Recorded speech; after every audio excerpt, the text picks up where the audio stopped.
আসসালামু আলাইকুম এভরিওয়ান। তো কেমন আছেন সবাই? আশা করি ভালো আছেন। আমিও কিন্তু অনেকটাই ভালো আছি। তো যাই হোক, সকালবেলায় আমি চলে গেছি। অনেক সকালে আজকে কাচাকুচি হয়েছে। মোটামুটি ৯টা, ৮:৩০ ৯টার সময় কাচাকুচি করে দেখলাম যে রোদটা বেশ ভালোই উঠেছে। আর কিছু ভারী জিনিস কাচার ছিল, যেমন ব্ল্যাঙ্কেটটা। ওটা অতটা ভারী নয়, তবুও যদি বাই চান্স না শোকায়, ওই জন্য একটু সকাল সকালই কাচাকুচি করে নিয়েছি। তো কাচাকুচি করে আমি এদিকে, আর ফার্স্ট টাইম কিন্তু আমি এরকম করে ভিডিও বানাচ্ছি। তো যারা যারা আমার ভিডিও দেখেছেন বা দেখবেন বা দেখছেন, তারা হয়তো একটু খেয়াল করবেন যে আমি এতদিন কিন্তু ক্যামেরার সামনে আসিনি, জাস্ট আমি ভয়েসেই বলেছি। আর আমি আমার নিজেকে আনিনি, কিন্তু এবার থেকে হয়তো আমি একটু একটু করে নিজেকে ক্যামেরার সামনে আনার চেষ্টা করব। কারণ কি বলুন তো, আমার মানে এই নতুন ব্লগ করছি, তো তো না কেউ ভিউজ হচ্ছে, না কমেন্ট হচ্ছে, না শেয়ার হচ্ছে, কোনো কিছুই হচ্ছে না। এনার্জিটা একদম লস হয়ে যাচ্ছে। আর প্রত্যেক দিন ভিডিও বানাতে আমার ভালো লাগছে না, ভিউজের জন্য, কমেন্টের জন্য আমার ভালো লাগছে না। তো যাই হোক, এইদিকে কিন্তু আমাদের শীতকালের যে মেন জিনিস, লেপ, ব্ল্যাঙ্কেট, এগুলো আমি আজকে বের করলাম। তো অনেক দিন পরেই বের করলাম, অনেকটা দেরি করে বের করলাম। তো মোটা মোটা ক্যাথা আর ব্ল্যাঙ্কেটগুলোই নেওয়া হচ্ছিল, কিন্তু দেখলাম যে না, তার আগের দিন খুবই ঠান্ডা লাগছিলো বলে আমি বললাম যে না, এবার তো লেপটা ব্ল্যাঙ্কেট তো বের করতেই হবে। আর এটা হচ্ছে মাম্মামের কিন্তু আলমারি। এটা মাম্মামের জিনিসপত্রই বেশি আছে, কিন্তু তার সাথে কিন্তু আমারও কিছু জিনিস আছে। আর এদিকে আমি একটু আয়নাতে ফ্যাশন করে নিচ্ছি। না না, মিথ্যা কথা, ফ্যাশন করিনি, জাস্ট একটু দেখালাম নিজেকে। তো যাই হোক, এদিকে মাম্মামের ব্ল্যাঙ্কেটটা আমি নিয়ে চলে যাচ্ছি ছাদে। আমাদের লেপটা, মাম্মামের ব্ল্যাঙ্কেট, দুটোই কিন্তু রোদে দিয়ে দিয়েছি। কারণ এত দিন ঢোকানো থাকে, এক এক বছর ঢোকানো থাকে, তারপরে যখন বের করি, একটু গন্ধ পাড়া থাকে, ওই জন্যই একটু রোদে দেওয়া। আর আমি এবার চলে এসেছি নিচে, এবার যাব নিচে। দোতলায় এসেছি, এবার একতলায় যাচ্ছি। তো মামামের দুধের বোতলটা নিয়ে নেবার জন্য আমি রুমে ঢুকলাম। তো এবার নিচে চলে গেছি, মামামকে খাওয়াবো। আর এটা হচ্ছে মামামের খাবার, আমি রেডি করে রেখে দিয়ে গেছিলাম, শুধু গরুর দুধটা দেওয়া হয়নি বলে ওই জন্য একটু লেট হয়ে গেল। আর আজকে সকালবেলায় করেছিলাম আমি পেঁয়াজি। তো পেঁয়াজিটা একটু গরম গরম খেলেও অবশ্যই ভালো লাগতো। তো যাই হোক, তখন আমি যখন খেয়েছি তখন মোটামুটি 10টা বাজছিল, পুরো ঠান্ডা হয়ে গেছিলো।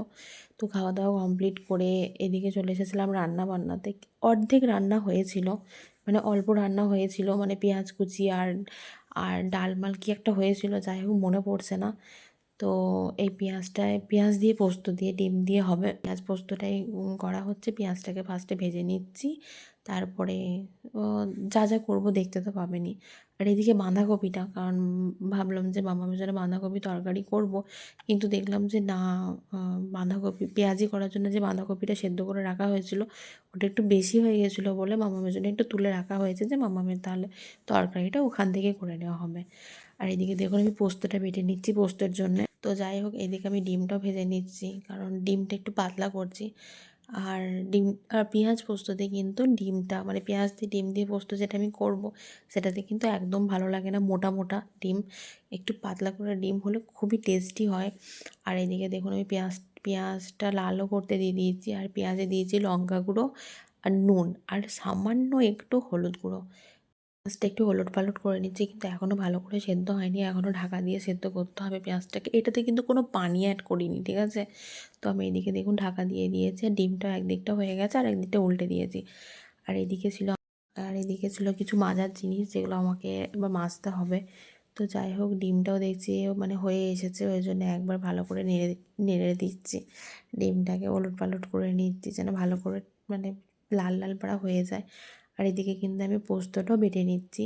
তো পোস্তটা আমার দেখুন, আমি কীরকম করে পোস্তটা বেটেছি। তো এই পোস্তটা কিন্তু একটু গোটা গোটাই ভালো লাগে। তাহলে অনেকজন হয়তো কমেন্টে করবেন এবার, যে তোমার মুখে অনেক বড় চার, পোস্তের দাম জানো কত? কিন্তু না, সত্যি কথা বলতে পোস্তটা আমার এরকম করেই খেতে ভালো লাগে একটু গোটা গোটা। সেটা আলু পোস্ত হোক, যে কোনো কিছু দিয়ে পোস্তটা করলেই আমি একটু গোটা গোটা পোস্ত খেতেই পছন্দ করি। তো যাই হোক, এদিকে আমি মাজাভুজি স্টার্ট করে দিয়েছি। তো মাঝামাঝি হয়ে গেলে আবার চলে যাব রান্নাতে, কারণ ডিমটা এখনও দেওয়া বাকি আছে, পোস্তটা এখনও দেওয়া বাকি আছে, কারণ পেঁয়াজটা তখন হয়নি, এখনও সেদ্ধ করার ছিল বলে। আর একটু লাল লালও করতে হবে, খুব লাল লাল কিন্তু আমি করব না, সেটা দেখতে পাবেন আমি ভিডিওতে। আর এদিকে ডিমটা আমার কিন্তু হয়ে গেছে আর গ্যাসটা অফ করে রেখেছি। তো যাই হোক, এইদিকে মাঝামাঝিও আমার ডান, খুব কমপ্লিট করলাম। তো কমপ্লিট করার পর আবার চলে গেলাম রান্নাতে। তো রান্নাতে এদিকে দিয়ে দিয়েছি কিন্তু আমি ডিমটা, পোস্তটা সবই দেওয়া হয়ে গেছে। তারপর একটু হালকা নাড়িয়ে চাড়িয়ে নিচ্ছি, আর মানে খুব লাল করব না। তো কীরকম লাল করব সেটাও আপনারা দেখতে পাবেন আমি কতটা লাল করছি। তো এতটুকুই, মানে এরকমই করব, খুব বেশি লাল করব না। আর খুব তেলও কিন্তু আমি দিইনি, যে মানে তেল দিলে কিন্তু লাল হয় ঠিকই, কিন্তু খুব টেস্ট কিন্তু সেরকম হয় না। তো যাই হোক, আর এদিকে করে নিচ্ছি মামার বাঁধাকপি তরকারিটা আমি করে নিয়েছি। তো জানি না মামাম কতটা কীরকম ভাত খাবে, জানা নেই এটা আমার। তো একটু আলুও পড়েনি, শুধু বাঁধাকপি কালো জিরে দিয়েই করেছি। আর তারপরে ওপরে চলে এসেছি, ওপরে এসে আমি টিভিতে গানটা চালিয়ে দিয়েছি। আর এই গানটা, আর গানটা না চললে না বেশ ভালো লাগে না, মানে কাজ করতে বেশ এনার্জি হয় না।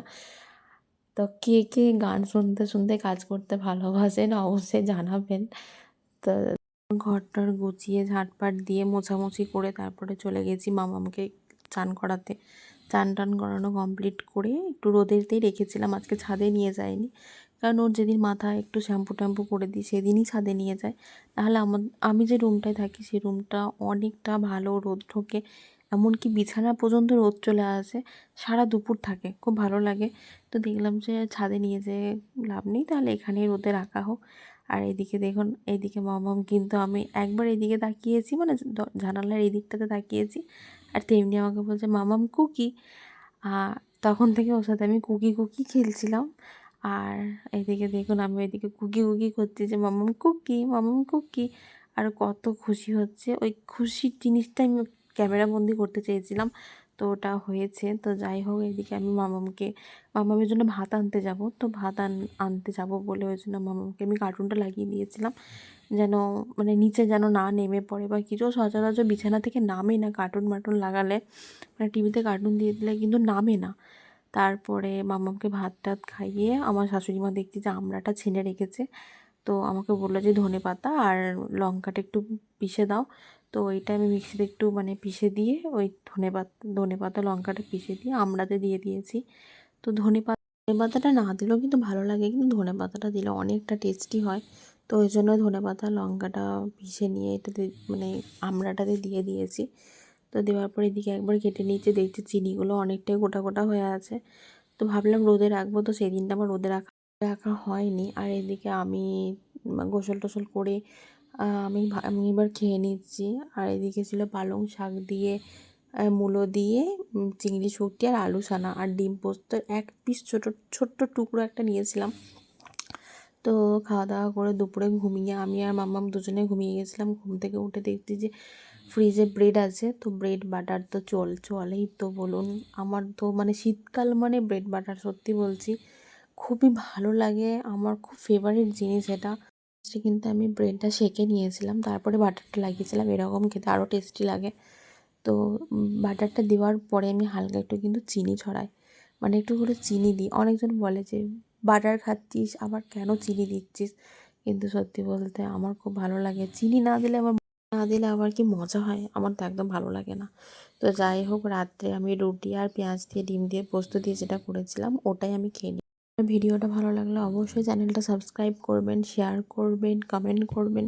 আর নেক্সট টাইম কীরকম ভিডিও দেখতে পছন্দ করবেন তো অবশ্যই আমাকে কমেন্টে জানাবেন।